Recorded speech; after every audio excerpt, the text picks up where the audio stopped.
అప్పటికప్పుడు మనం ఫ్రెష్గా దోశలు వేసుకొని తినాలనుకుంటే చాలా టేస్టీగా చాలా ఈజీగా అయితే పిండి అయితే మనమైతే తయారు చేసుకోవచ్చు. బియ్యం పిండి స్టోర్ బియ్యం తీసుకొని వాటితో పాటు మెంతులు మరియు మినపగుండ్లు కొంచెం ఎక్కువ కూడా కాకుండా కొంచెం తీసుకొని 1 గంట మూడింటిని కలిపి నానబెట్టి మిక్సీ గ్రైండ్ చేసుకుంటే ఇలా చక్కగా అయితే అవుతుంది.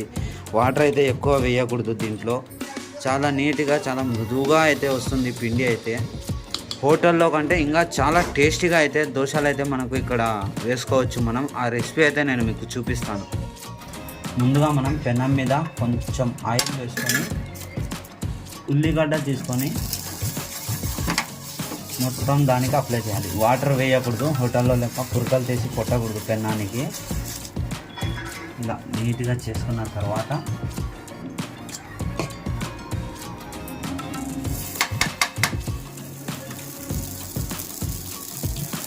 1.5 కప్పు చాలు.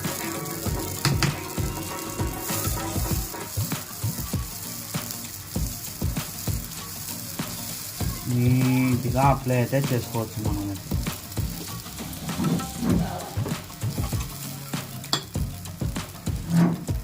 చూస్తున్నారు కదా ఫ్రెండ్స్, చాలా నీట్గా అయితే అప్లై అయితే అయింది.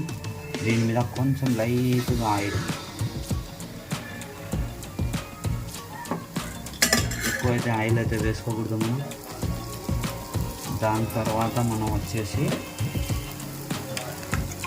ఉల్లిపాయ చట్నీ, ఎర్రకారం, రాయలసీమ కారం, ఇది గుంటూరు కారం కాదు, రాయలసీమ కారం. ఎల్లిపాయలు, ఉల్లగడ్డలు మంచి టేస్టీ అయితే ఇస్తుంది. స్పైసీ కూడా ఉంటుంది. చలికాలం కదా, వర్షం పట్టినా దెబ్బకి ఎగిరిపోతుంది ఇది కనుక తింటే. మనమైతే చాలా అద్భుతంగా అయితే ఉంటుంది. ఒకవేళ ఎగ్గు దోశ వేయాలనుకుంటే ఈ మసాలా పుయ్యకుండా మీరైతే దీని మీద ఎగ్ వేసేసి ఆ తర్వాత మసాలా అయితే పుయ్యవచ్చు. మనమైతే ఎగ్గు ఆమ్లెట్ అయితే వేయడం లేదు. చూడండి ఫ్రెండ్స్, ఎంత నీట్గా వచ్చేస్తుంది.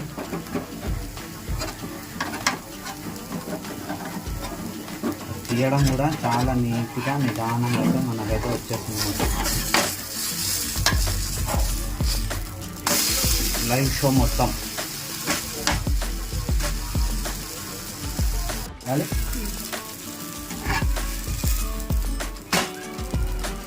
పెనంకి కూడా మనకైతే ఏం అప్లై అయితే జరగదు అదైతే. ఓకే ఫ్రెండ్స్, నీట్గా అయితే వచ్చేసింది కదా. ఇప్పుడు దీని మీద మనం పప్పుల పొడి ఆప్షన్ వేసుకోవచ్చు, వేసుకోకపోవచ్చు. నేనైతే వేయడం లేదు. ఇట్లానే చాలా స్మూత్గా అయితే ఉంటుంది. చూసారు కదా ఎంత చక్కగా ఎంత నీట్గా అయితే ఉందో. టేస్ట్ అయితే ఇంకా అదిరిపోతుంది. చట్నీ వచ్చేసి బుడ్డపప్పులతో